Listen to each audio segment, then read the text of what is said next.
쌈, 접, 축, 두름, 코, 손. 이게 뭔 소리래요? 네?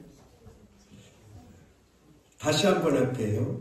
한 쌈, 한 접, 한 축, 한 코, 한 두름, 한 손. 이것은 묶음의 단위예요. 묶음의 단. 하나 있을 때는 낱개로 셀 때 한 개, 두 개 그러는데 한 쌈은 바늘이 24개가 묶여지면 한 쌈이라 그래요. 마늘이 100개가 묶여지면 한 접이라 그래요. 마른 오징어 20마리를 묶으면 한 축이라 그래요. 고등어 2마리를 겹쳐놓으면 한 손이라 그래요. 그런데 이 24개의 바늘이 한 쌈인데 이거를 그냥 몇 개 그래.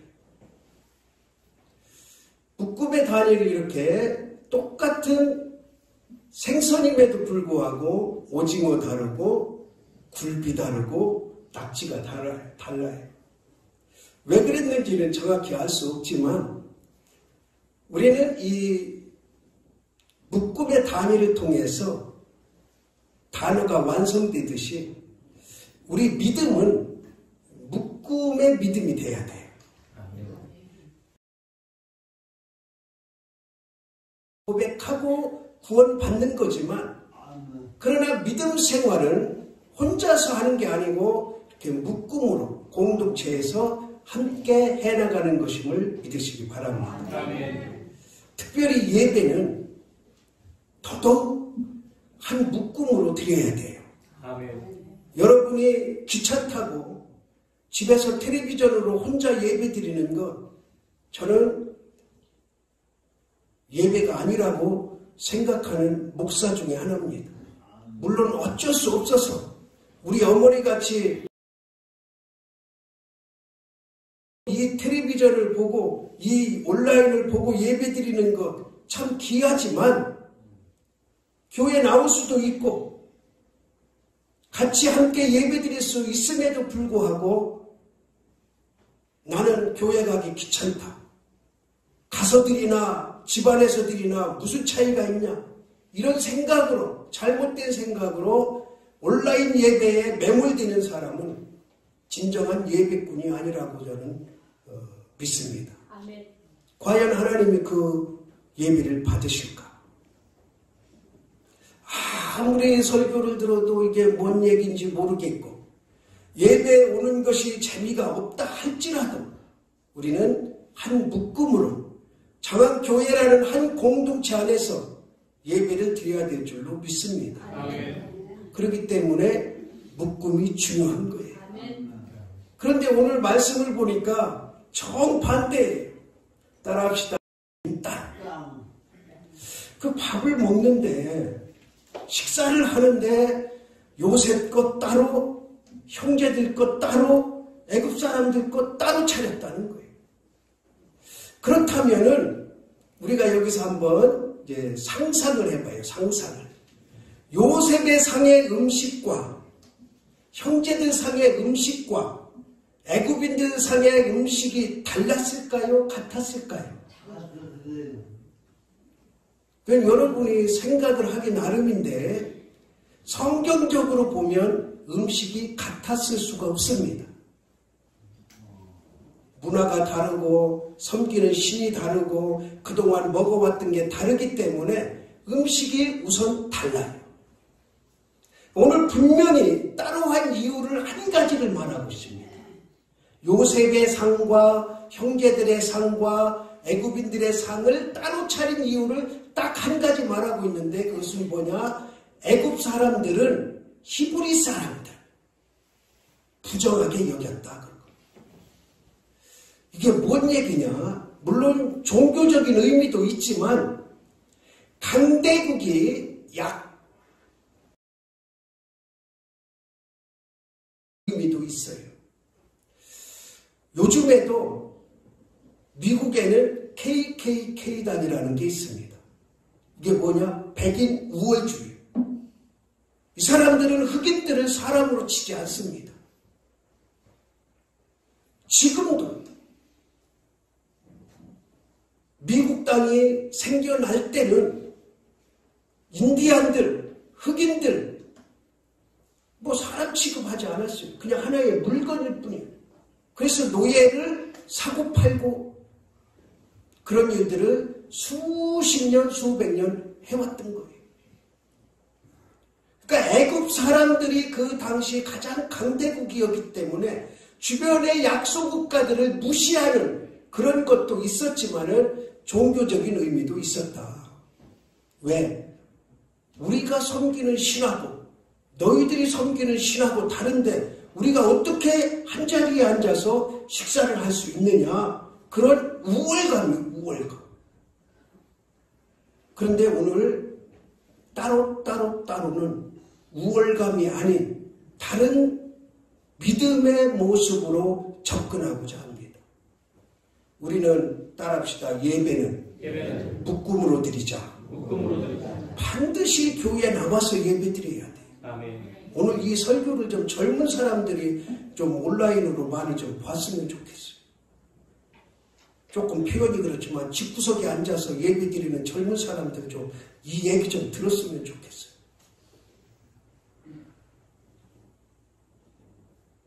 편리주의. 하나님의 영광을 위한 것이 아니고 하나님을 위한 예배가 아니라 자기 자신 하나님이 어떻게 받으시겠냐는 것.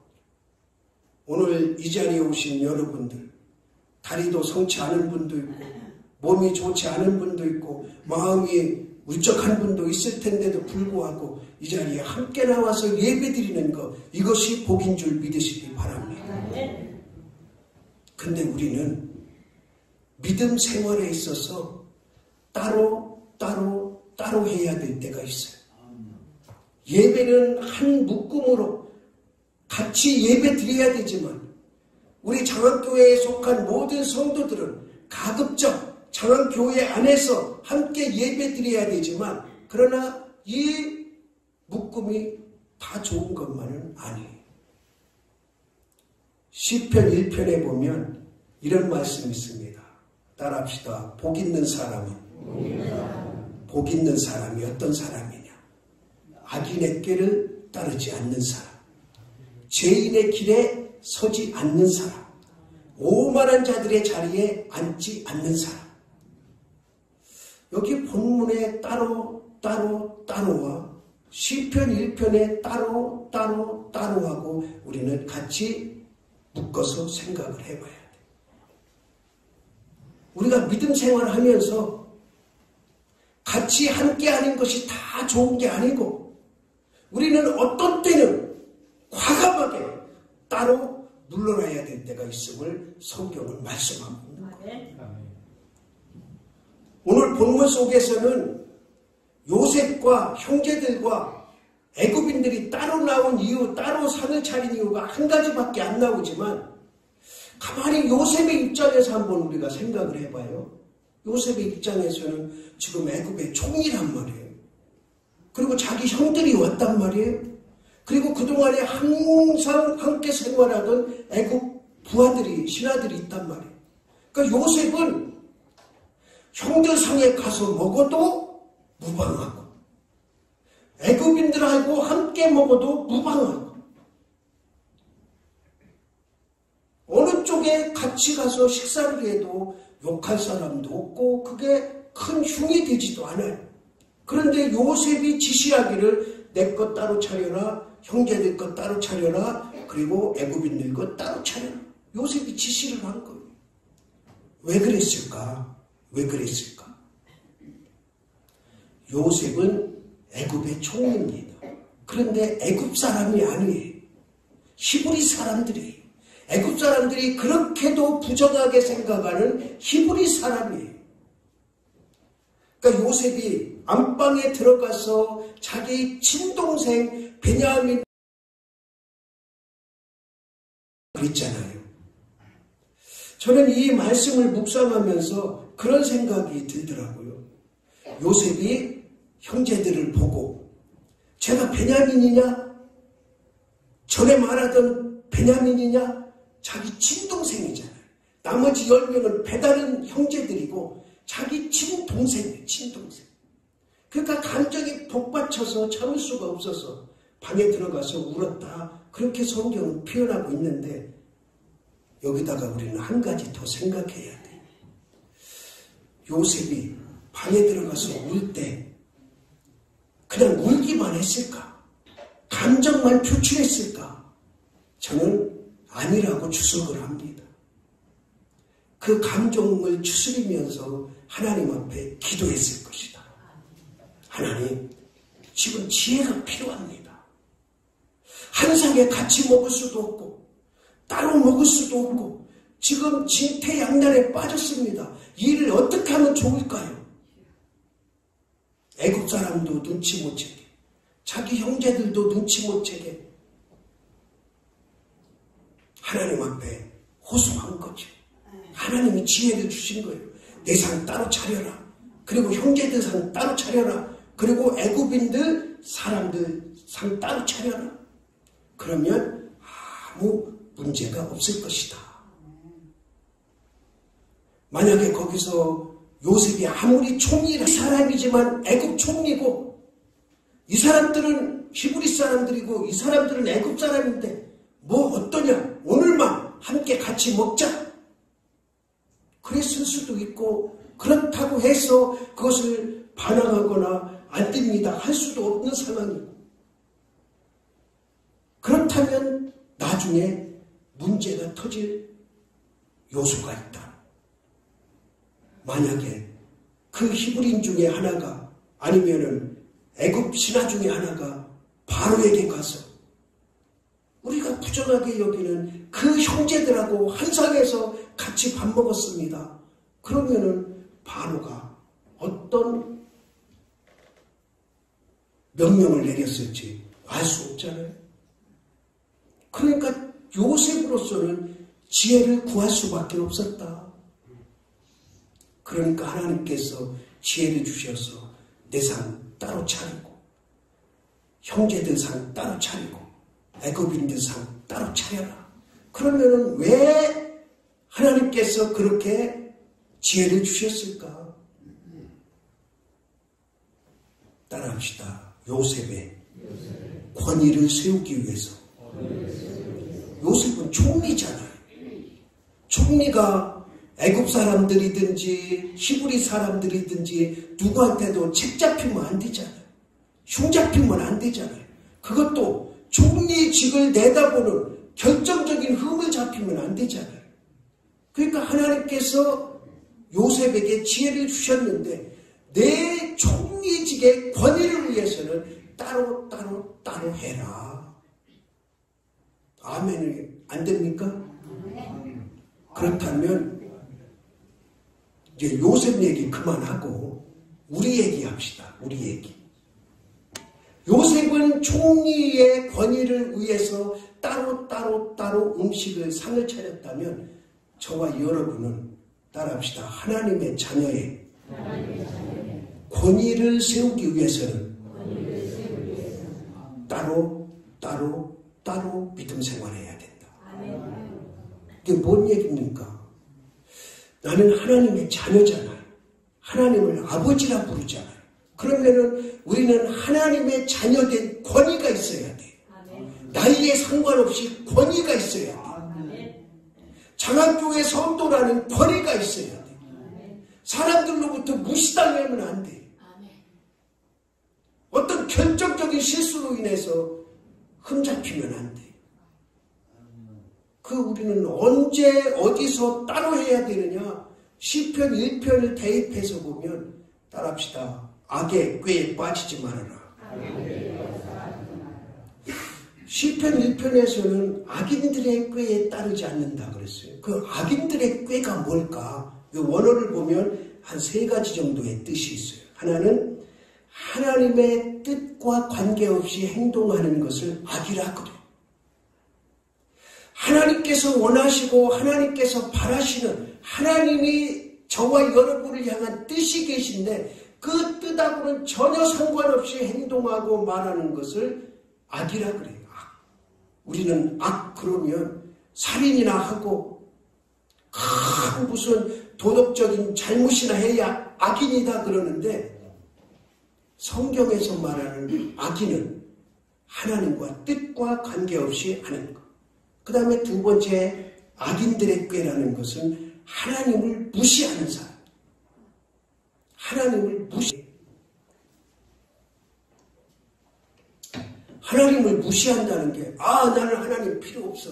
나는 하나님하고 관계없어. 그러는 사람들만이 아니고 이 앞에 말씀드린 하나님의 뜻과 관계없이 행동하는 것, 이것이 하나님을 무시하는 것. 우리의 삶을 한번 가만히 돌아보자고요. 다는 아니더라도 어떤 결정적인 순간이라도 과연 나는 하나님을 무시하고 살아가지는 않는지. 그러면은 악인인 거예요.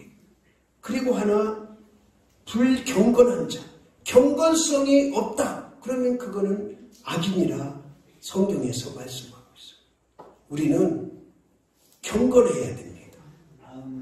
경건이라는 것을 옛날에 우리 어렸을 때 그 전에도 마찬가지고 경건이라는 것을 행위에 맞췄어요. 행위. 그래서 경건한 사람은 걸음걸이도 조심해야 되고 교회 안에서는 뛰지도 말아야 되고 또 기도할 때는 반드시 두 손을 모아야 되고 눈을 감아야 되고 고개를 숙여야 되고 이제 이런 경건의 모습들이 있어요. 제가 간혹 말씀드리지만 우리는 이제 교회가 아동부가 주일학교죠. 주일학교가 끝나면 집에 갈 때 어른들이 오기 시작해요. 그러면 집에 갈 때 교회에서 쭉 나오면 길게 이렇게 이어진 신장로죠. 그 당시 신장로가 있어요. 그리고 그 신장로 저 끝에 권사님 집이 있어요. 권사님 집. 그 우리가 아동부 다 끝나고 나오면 그 권사님은 집에서 하얀 한복을 입고 찬송 가방 하나 들고 이렇게 걸어 나오세요. 그 모습이 저는 천사다 어렸을 때. 그 권사님 삶의 모습은 저는 전혀 몰라요. 그런데 그 모습, 그냥 주일날마다 그렇게 하얀 한복을 입고 그 옆에다 가방 끼고 사뿐사뿐 걸어오는 그 모습만 보고 천사다. 그리고 제 머릿속에는 경건이 저런 모습이다. 그렇게 뿌리가 박힌 거예요. 그리고 우리 어렸을 때는 이 찬송가 성경책도 함부로 아무 때나 두어도 안 돼. 글씨, 앞에 글씨가 이렇게 보이도록 이렇게 끼고 다니라. 여러분들은 안 배웠어요? 배웠으면 아멘 좀 여봐요. 이게 경건의 모습이라고 한 거죠.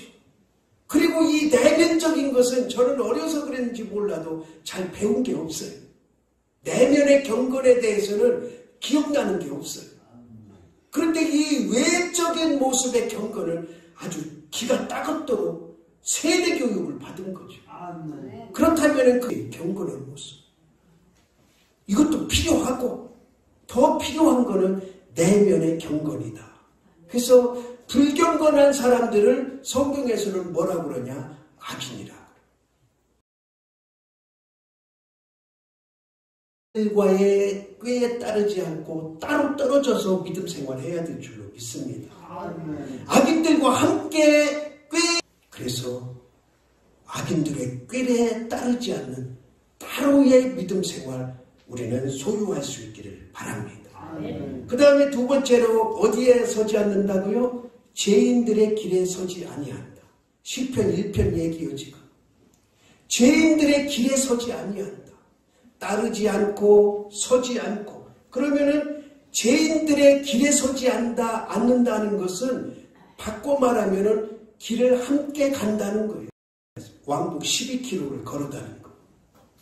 그러면은 그 긴 거리를 보통 1시간 반 정도 걸리는데 혼자 가면 너무너무 심심해. 그러니까 항상 옆집이라든지 이웃집이라든지 친구네 집에 같이 가서 만나서 같이 가는 거예요. 손잡고 가진 않더라도 꼭 2명, 3명 같이 가는 거예요. 그리고 올 때는 이제 같이 끝나니까 거의 이제 같이 몰려서 집에 오고. 그러면은 서로 얘기도 하고 장난도 치고 산에도 들어갔다가 바다도 갔다가 이렇게 하다 보면은 심심할 새가 없는 거죠.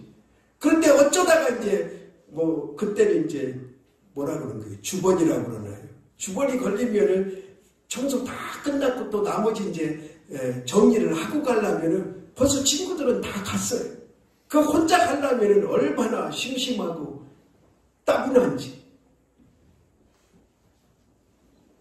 그러니까 죄인들과 함께 가지 않는다. 그것을 복 있는 사람이라 말합니다. 우리는 죄인들과 함께 가는 것이 아니라 따로 가야 될 줄로 믿습니다.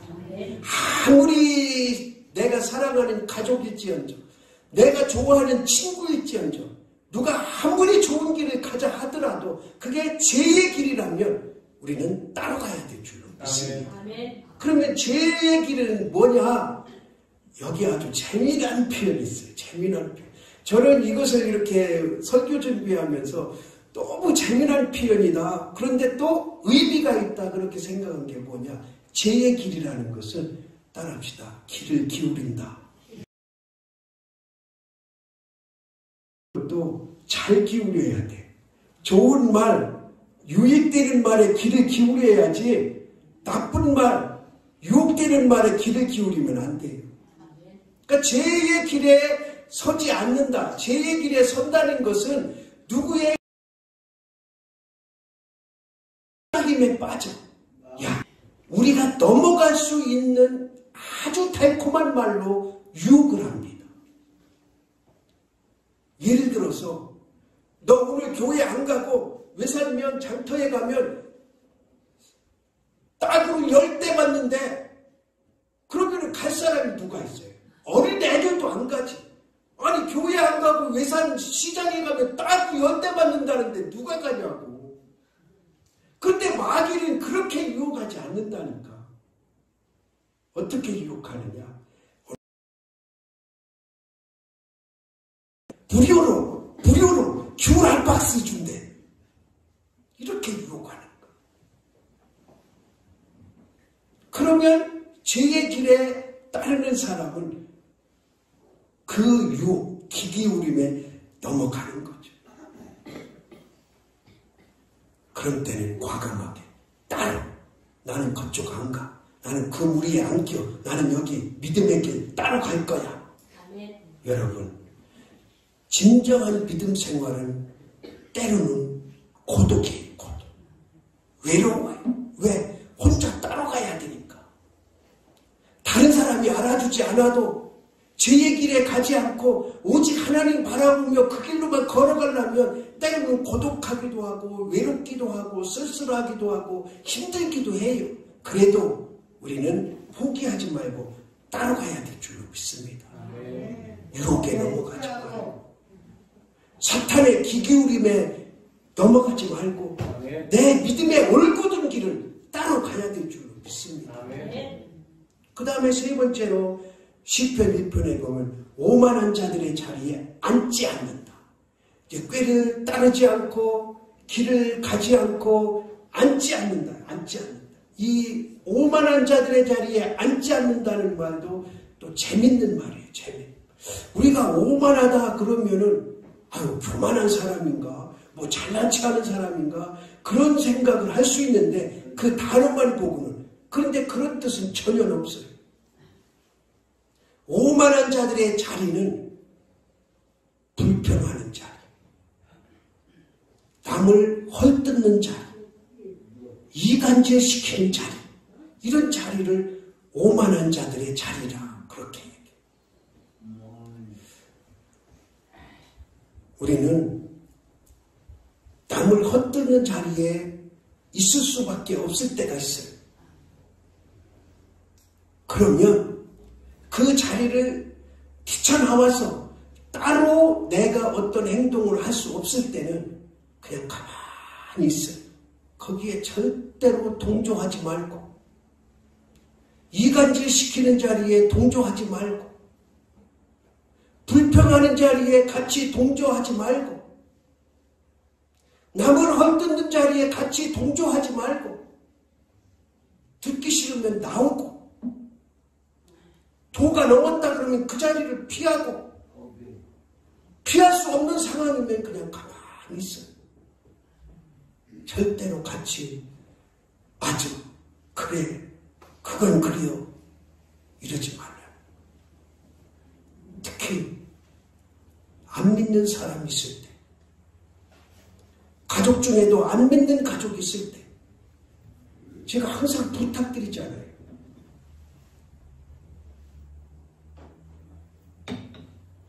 여러분들 가족들이나 친척들이나 이제 명절 때 이런 때 자녀 손들 모였을 때 절대로 교회에 부정적인 거 얘기하지 말라고.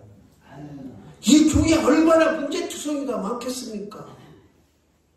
문제투성이를 찾자면 한도 끝도 없어요. 그렇지 않습니까? 장학교회라고 온전한 교회가 아니잖아요. 부족하고 연약하고 흠 찾으려면 한도 끝도 없잖아요. 그런데 오만한 자리에 앉지 않으려면 그런 것은 덮어두고 내 속으로 또 필요하면 목사나 당에 얘기하고, 가족들, 믿지 않는 가족들이 있을 때는 절대로 교회 험담하지 말아라. 그거는 내 가족을 여러분들 지금까지 믿음 생활에 그런 믿음 생활이 있었다면 철저하게 회개하기 바랍니다. 아멘. 정말 철저하게 회개해야 돼요. 아멘. 그리고 목사 욕하지 마세요. 저는 이 세상의 목사 중에 그냥 뭐 자기 머리에다가 손을 얹고 된 목사들, 그런 목사들 말고 정통으로 공부해서 정통으로 목사된 목사들 중에는 제가 제일 연약하고 부족하다고 저는 늘 생각하는 사람이에요. 또 그게요. 여러분들이 보실 때는 뭐 좋은 점도 있고 이런 점도 있겠지만 저는 한없이 연약한 사람이에요. 여러분은 지금 80명, 90명 앉아있는데 한 사람이 하나씩 흠 잡으라면 흠 다 잡을 수 있어요. 뭐 이거 부족하고 저거 부족하고 이거 이렇고 저거 이렇고 할 수 있어요. 그러나 안 믿는 사람 앞에서, 안 믿는 가족 앞에서, 그리고 나보다 믿음이 연약한 자 앞에서는 절대로 목사 험담하지 마세요. 아멘. 차라리 와서 내 뺨을 때려. 네가 목사냐 그러고 뺨을 때릴지언정 험담은 하지 마. 따로 있어야 돼. 따로. 오만한 자의 자리에 앉지 말고, 이간질 시키지 말고, 뭐 우리 교인 중에는 그런 사람이 없겠지만 은근슬쩍 동네 누구누구 교인 누구누구 그게 오만한 자리에 앉는 거예요. 그러니까 우리는 예배는 함께 묶어서 드려야 되지만, 그러나 내 믿음 생활은 따로 결단해야 될 때가 매일 일상 속에 있음을 믿으시기 바랍니다. 그리고 그것을 늘 생각하면서 결단하고 그런 믿음으로 나가야 돼요. 따라합시다. 악의 꾀에 따르지 말자. 죄인의 길에 서지 말자. 오만한 자들의 자리에 앉지 말자. 요셉과 형제들과 애굽 사람이 따로 앉았던 것은 요셉의 총리의 권위를 세우기 위해서였습니다. 저와 여러분이 이런 길에 따로 길을 걸어가야 될 중요한 이유는 내 믿음에 하나님의 자녀된 권위를 손상받지 않기 위해서를 믿으시기 바랍니다. 아멘. 이왕 믿음 생활하는데 여러분 가족이나 안 믿는 가족이나 여러분 주변 사람이나 나를 무시당하면 안 되잖아요. 손가락질 당하면 안 되잖아요. 같이 길을 갈 때는 좋은 것 같지만, 같은 자리에 앉아있을 때는 좋은 것 같지만, 꾀에 따르면 좋은 것 같지만 결국에는 그 화살이 내게 돌아오는 것을, 그리고 이 교회에 꽂히는 것을 믿으시기 바랍니다. 이제 오늘부터 절대로 교회 욕하지 말고 교회 부족한 게 아니에요. 저는 보니까 이런 게 잘못된 것 같습니다. 그러면 장로님들한테 얘기하고, 목사한테 얘기할 수 있는 부분은 목사한테 얘기하고, 그래서 우리끼리 풀어나가야지. 그걸 세상에 나가서 우리 교회는 이게 잘못됐어, 저게 잘못됐어, 밥을 주는데 왜 이렇게 신밥을 줘, 쌀밥을 줘, 잡곡밥을 줘, 나는 콩 싫어하는데 왜 콩밥을 줘, 이런 소리 뭐하러 하냐고. 먹기 싫으면 그냥 가만히 숟가락 먹고 집에 가. 맛없다고 할 필요도 없어. 맛있다고 할 필요도 없어. 그냥 잘 먹었다고 하면 끝이야. 말이 많으면 실수가 많은 거. 그 일주일에 점심 한 끼 먹으면서 잘했니, 못했니, 뭐했니, 그러려면 먹지 말라니까. 우리 교회는 없죠? 그런 사람 한 사람도 없죠? 이런 교회가 돼야 돼요. 제가 이 많은 교회들 다니면서 식사를 해봤는데요, 우리 교회만큼 잘 차리고 맛있는 교회도 드물어요. 그것만 믿고 여러분들 믿음 생활하면 돼요. 그리고 같이 식사하면서 좋은 교제 나누고, 교회 안에서 식사하면서도 이거 불평, 저거 불평, 이 사람 불만, 저 사람 불만, 이런 이간질, 저런 이간질, 그러면 되겠냐? 거기는 주님의 사랑의 교제가 있어야 되는 곳인데, 이거는 뭐 험담은 아니에요. 험담. 제가 언젠가 말씀드렸는데, 우리 교회에 부흥회를 해서,